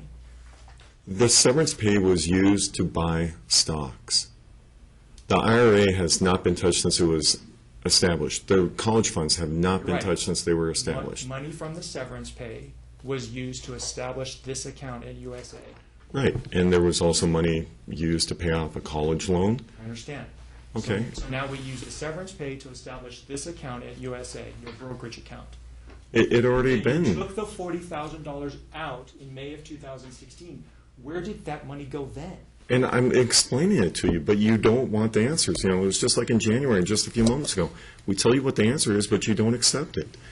The money was spent I on, asked you where it was spent. I asked you where it went. Where did you deposit it? we've already seen the statements. There was $25,000 in the Northern Michigan Bank. I don't know what to tell you. Well, let's look at the northern. Push that over there. Please move it for me.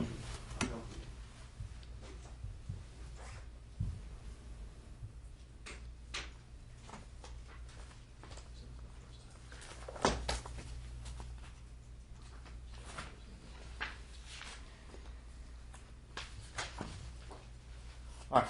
Exhibit P is Navy Federal Credit Union. Open it up. There's no deposit in there. I'm just going to object, Your Honor. It's argumentative. It's also outside the scope. We're talking about stuff that's pre-divorce. Where's the filing? Well, you can turn to May. I'm going to represent to you. There's no deposit for $40,000.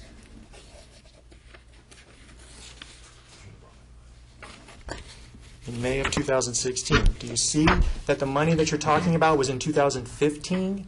We're talking about 2016. Okay.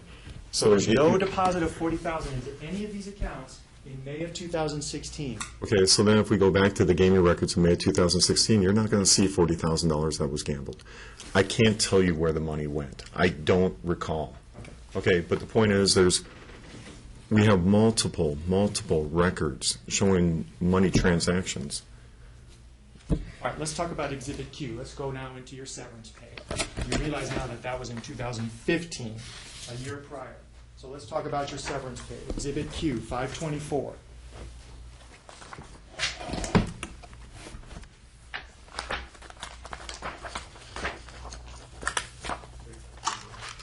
You see the deposit there of $64,750 into your Northern Michigan Bank account. And it's 524.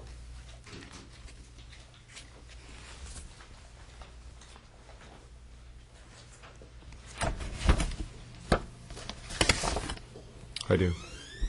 And this is an account you maintain with your mom, correct? Just as Shannon maintains her Michigan account with her dad. And you felt it was appropriate to deposit $64,000 into an account you maintain with your mom. As money has gone into her account with her dad. Let's look at looking at 524. Do you see where you spent $15,000 to pay back your student loans? And I would have done the same for Shannon if she had them. Yes, And I that do. was for a master's degree that you obtained during the marriage. Yes, sir. And you see the transfer there of $29,997. Yes, sir. Do you remember where you moved that money to? I believe that was transferred to USAA.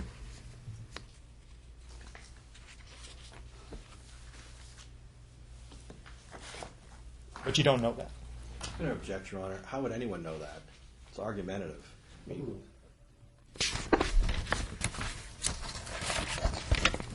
You know where the $29,000 went? Well, let's start going through all the records and we'll find it. Well, you said USAA. I would have expected it to go there. I was interested in buying stocks. It went into your Northern Michigan account. Do you recall that? So you're saying I transferred $29,000 from Northern Michigan to Northern Michigan? Went from a checking to a savings, yes. Okay, okay. And the reason for that is I believe that the savings was aligned with automatic transfers from Northern Michigan Bank to USA. And you moved it from Northern Michigan Bank into your Navy Federal Credit Union account. Do you remember doing that?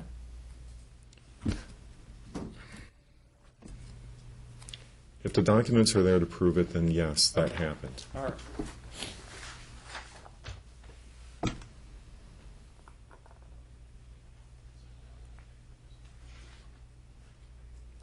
Let's take a look at 440. It's Exhibit P.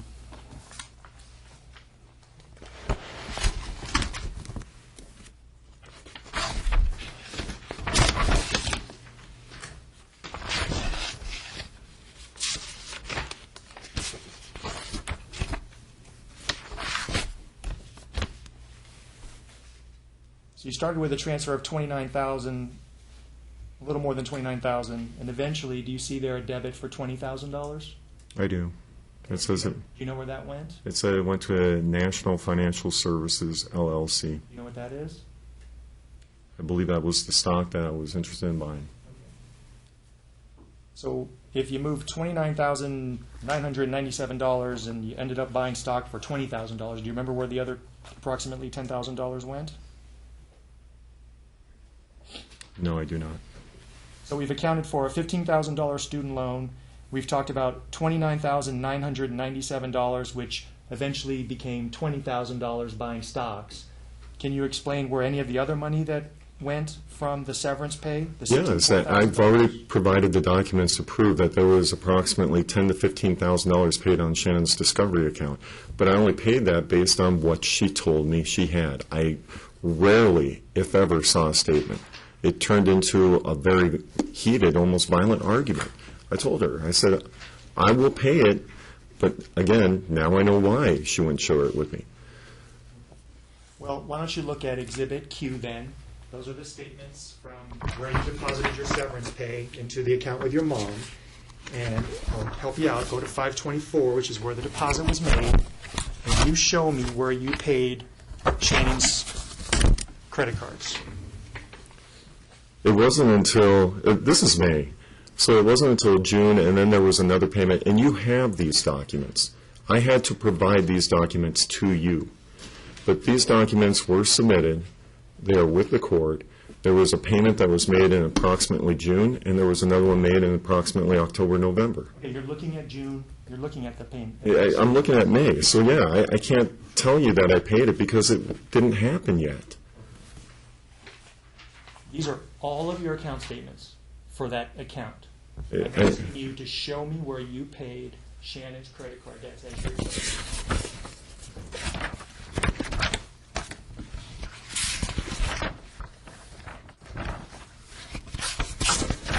Well, we might be here for a while, but I'll find them.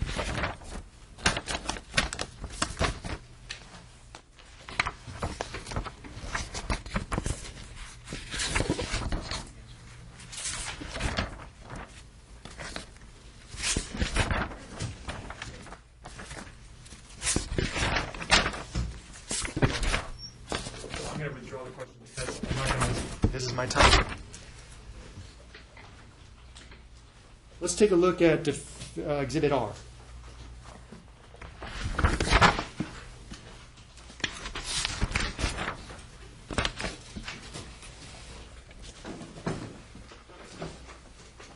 So now, after you filed for divorce and after the court issued an injunction, you went and applied for a personal loan, correct? After I filed for divorce, but before the court ordered an injunction.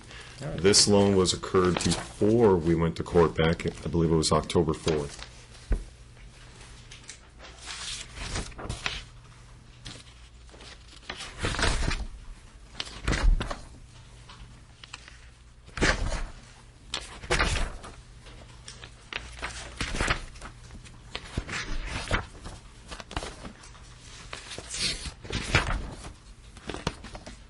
Well, let's look at Exhibit R. 1746.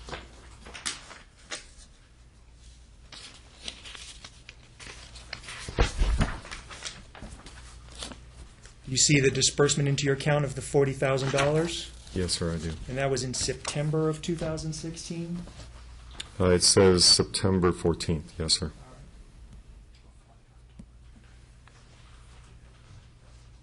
You filed for divorce in July?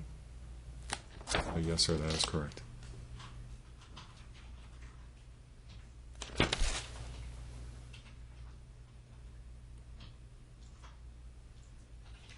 Shannon didn't know about this loan, correct?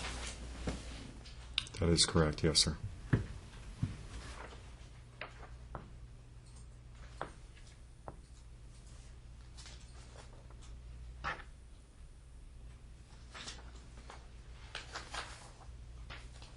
You got into a car accident, you received an insurance settlement of $8,500, correct? I believe it was approximately that much. Probably a little bit more, but $8,800. 88. Okay. You bought a car for $3,500. Yes, sir, that is correct. Shannon asked you to split the balance of the money with her, correct? No, she said that's my money. I want half. But you refused. We talked Yes about or all no? the repairs. Yes or no? I chose to fix the vehicle rather than give Shannon money. Shannon's vehicle is the same year as your Tahoe? And we paid over $12,000 for it. Hush. Is it the same year as your Tahoe? Yes or no? According to the financial statements, yes, that is correct. Do you know when the last time the tires were changed? On my vehicle, it would have No, been. on Shannon's vehicle. You didn't specify, sir. I heard we rotate the tires. I believe that it would have been about 2015, 2016. Okay. We've already talked, your attorneys asked you about the PERS and the military retirement and and your Roth IRA. Is there a reason why we don't have an account statement for your Roth IRA? To show us what the balance is of a recent date? Sir, I just printed that off this morning. I've given you everything as required. Have you taken any money out of this account in the last year? I've never taken money out of it. All right. Let's talk about Shannon's credit card debts. Shannon has a Target card, correct? Possibly. I don't know. I don't know all the credit cards. I know there are approximately 5 outstanding credit cards, to the best of my knowledge. If there was a balance on this credit card prior to you filing for divorce, do you believe that you're responsible for half of the charges on that card? I told her, tell me what your balances are, and I will pay it, no questions asked. If she withheld that information, just like you're accusing me of withholding financial information, then no, I don't think I should be required when I was making payments based on what I was told. You've subpoenaed all of her Target card statements, correct? I know we definitely did for Discover. I cannot comment about the rest of them, because we didn't find out about them until later. Okay. Are there any charges on her Target credit card that you dispute as being community or marital in nature? It's on the list that I put together, which showed over $42,000 of waste. The chart that you put together only lists charges on a Discover credit card. There's nothing listed on a Target. And the reason for that is because I didn't have those statements. And I went through the Discover. I went through everything that I was provided.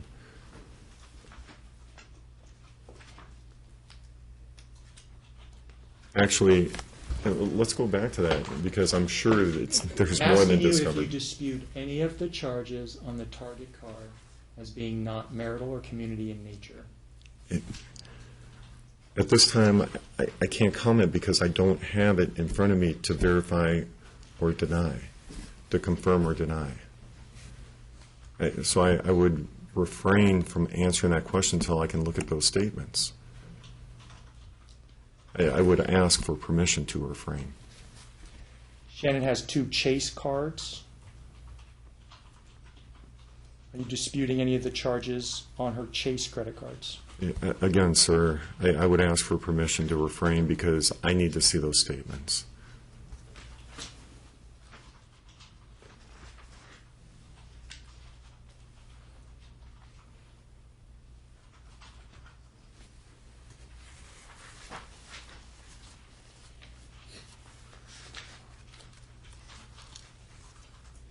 Let's talk about the Discover card, because you're contending that there's charges on this credit card that you should not be held responsible for because they are essentially Shannon paying for air flights for her parents. Is that correct? That is correct, yes. But you're aware that Shannon has contended that her parents have paid her back in each instance that she made their travel arrangements. Are you aware of that fact? I don't believe it's a fact, but I am aware of that statement. Shannon even put together a summary of all the deposits, showing all the monies that were deposited back into the account, paying her back for a majority of these charges?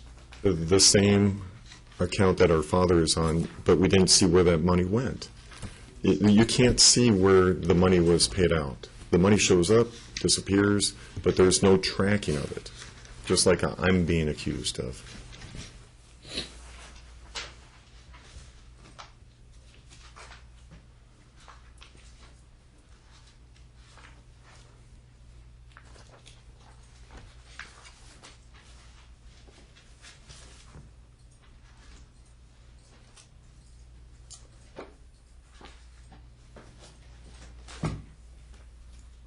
You have a USAA Visa card that you're telling the judge that you're going to take responsibility for. Is that true? Yes, sir. And we've already talked about how the balance was $900 as of November of 2016. Does that sound right? It could be, sir. I mean, I can don't show you recall. the statements. I'm just trying to save some time here. Right, right. And I'm not arguing. You opened a Silver State Schools Visa. It's ending 6524. You opened that account in December of 2016. Does that sound right? I think we already looked at the documents. It was open before that because you had pointed out that it wasn't used back in November. But it's correct. You opened it on December 18th, 2016. Okay.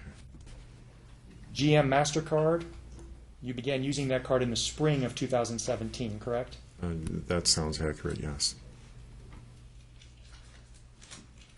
How much have you paid in attorney's fees up until this point? As I told Mr. Kelleher, it's in the neighborhood of $35,000, could be higher after today. Do you know how much you owe Mr. Kelleher? I'm up to date and pending today. Well, I'll find out. All right, let's talk about your income. Yes, sir. In 2016, you don't dispute your W-2 shows $71,704. Is that true? That sounds accurate. It was about $10,000 in additional income on top of your base salary, correct? That sounds accurate. And you described that as because you coach boys volleyball, That is correct. you taught summer school, That is correct. and you received longevity pay. Yes, sir. And that $71,704 does not include the $20,000 in gambling winnings that you also had to report as income to the IRS. No, sir. Does not include that. No, sir. You taught summer school in 2015, Yes, sir. 2016, Yes, sir. and 2017. Yes, sir. You coached boys volleyball in 2015. No, because I didn't start teaching school until March 20th of 2015. Boys volleyball is a spring sport. Yes, boys volleyball So is you- a spring sport. So you coached in 2016, Yes, sir. you coached in 2017, Yes, sir. and you plan to coach in 2018. Yes. Pending, if I can get 50-50, I'll forget about coaching. Okay. Those boys are more important. Okay. My children are more important. Did you coach girls volleyball in 2016? No, sir, I did not. Did you coach girls volleyball, but you signed up to coach girls volleyball this season? Yes, sir, I'm paying for 2 households. I need the money.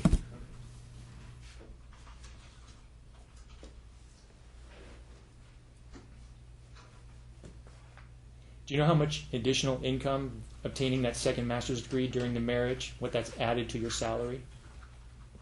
I could give you a rough guesstimate, but I'm sure you probably have good information.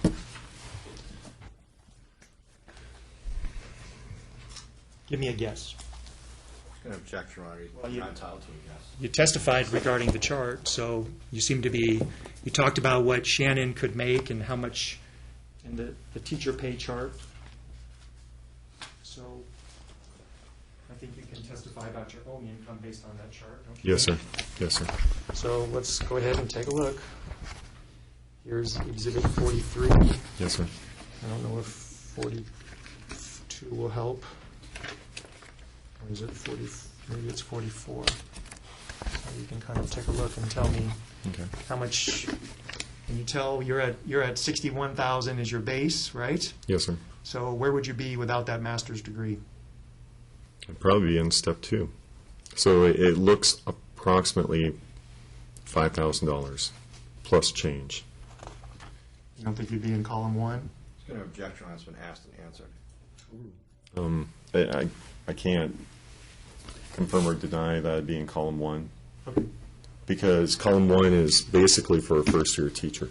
So that's what they're paying a first-year teacher now, is that $40,900. So that's without additional credits, that's without a master's degree, so column one would not be accurate.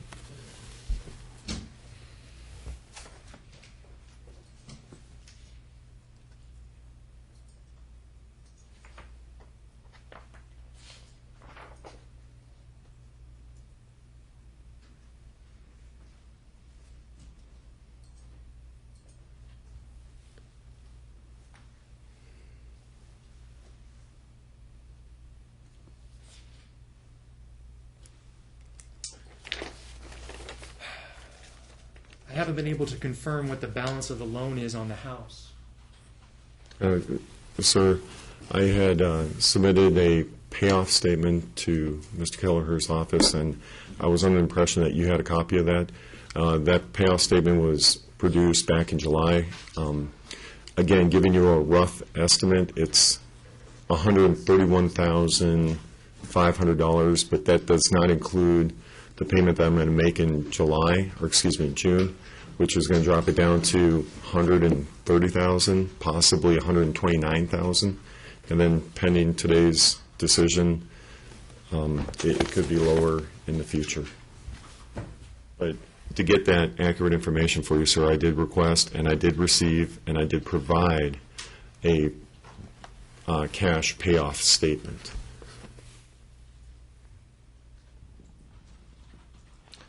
No other questions? Just very briefly, you answered a lot of discovery in this case. Would that be fair to say? Yes, sir, that is I correct. looked at the index, and it looks like we answered 2 sets of requests for production of documents. Is that right? Yes, sir. And there were 2 sets of interrogatories. Yes, sir. And then we supplemented answers to interrogatories. Yes, sir. Okay, and then we got independent documents ourselves. Is that right? Yes, sir. And were you at any time, up until today, for the very first time, you ever asked about any transactions taking place in months before the divorce was ever filed in this case? Not that I recall, sir. Okay. And had you been provided time to go ahead and dig through and do all the research, would you have answered those questions? Absolutely, sir. And let me ask you, you were asked about one account where it was originally alleged that you had provided one statement, but when I look at Exhibit 33, you actually had provided 101 pages of statements. Is that right? That is correct, sir. Yes, sir. Okay. And then the 101 pages that you produced, you were asked some questions about why an account would have dropped $5,000 in a 4-month period. Do you remember that question?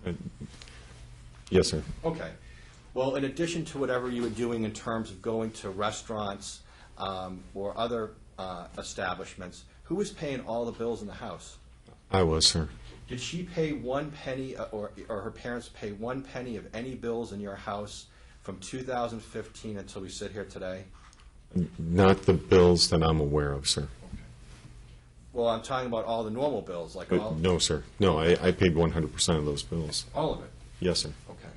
And was that difficult for you to do on a salary of base salary $61,000 plus whatever extra you could make with the two other outside extracurricular activities? Yes, sir.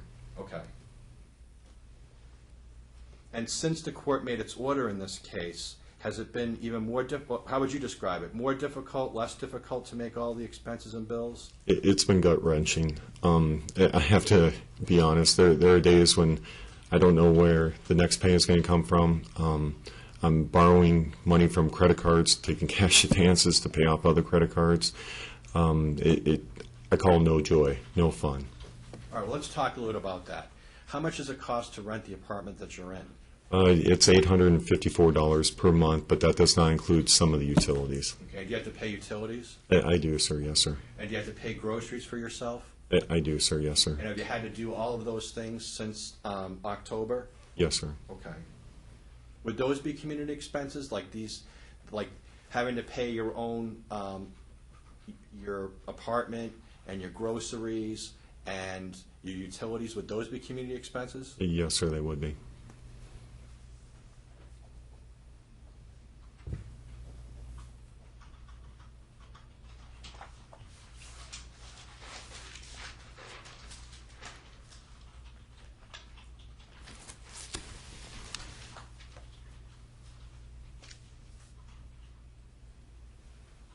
we prepared charts, and we also got the actual records. The records that show in your tax returns, that actually shows what your wins and losses were with the casino, is that correct? Yes, sir, it is. And rather than what you're being told that it's somehow $140,000, well, let me strike it. Does every single time that you took cash out of a bank, was it always to go gaming? No, sir. Okay. Does it surprise you that every single cash withdrawal over the last 3 years has been counted against you as a gambling? Yes, sir, it All right. has. Would the more accurate, in your opinion, the more accurate records as to the amount that you won or lost gambling be the actual records themselves that were produced to the IRS? Yes, sir. And have you told the defendant exactly when and where you gamble? Yes, I was pretty clear about where I'd been, what I was doing. And when he says that you were 10 or, well, let me ask you this way and strike it. The master's degree that you earned, where was most of that paid from? Most of it was paid from the United States military. Okay. It was the 9/11 GI Bill for having served in Afghanistan. Do you believe that you should have to pay her back money for a master's degree that you earned during the marriage? No, sir, just like I wouldn't expect her to pay for her master's degree that she worked on during the marriage either. I haven't asked for that. And did she, for a period of time, work on a master's degree and then abandon it during the marriage? Yes, sir, that is correct. And were you paying with community funds for those classes that she was taking until she dropped them? Yes, sir, those were community funds. Because all money made is community funds. I don't have anything further, Your Honor. Are you incompatible in marriage? I'm sorry, sir. Are you incompatible in marriage? Do you want a divorce? Yes, sir. Was that on the first day? Yeah, we did it all on the first day. Let me, as it relates to the gambling winnings and on your income tax returns, are you allowed to claim on those tax returns losses that exceed the winnings? Yes, sir. Yes, sir. So if you earned $15,000 in gambling winnings, do you believe you can deduct $25,000 in gambling losses on your tax return? You can't deduct 25,000, sir. According to the accountant, you can match. That's You my can't deduct understanding. more than you won. Correct, yes, sir. That's my understanding. Okay. All right. Let's take a break at this point. You each are down to, and you may step down. Yes, sir. We can take our afternoon break.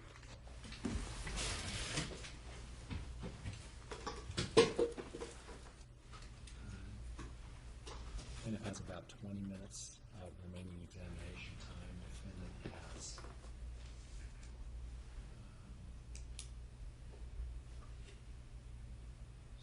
so about 35 minutes of examination time. Okay, so time is limited. Just be aware of that. Narrow down your examinations accordingly.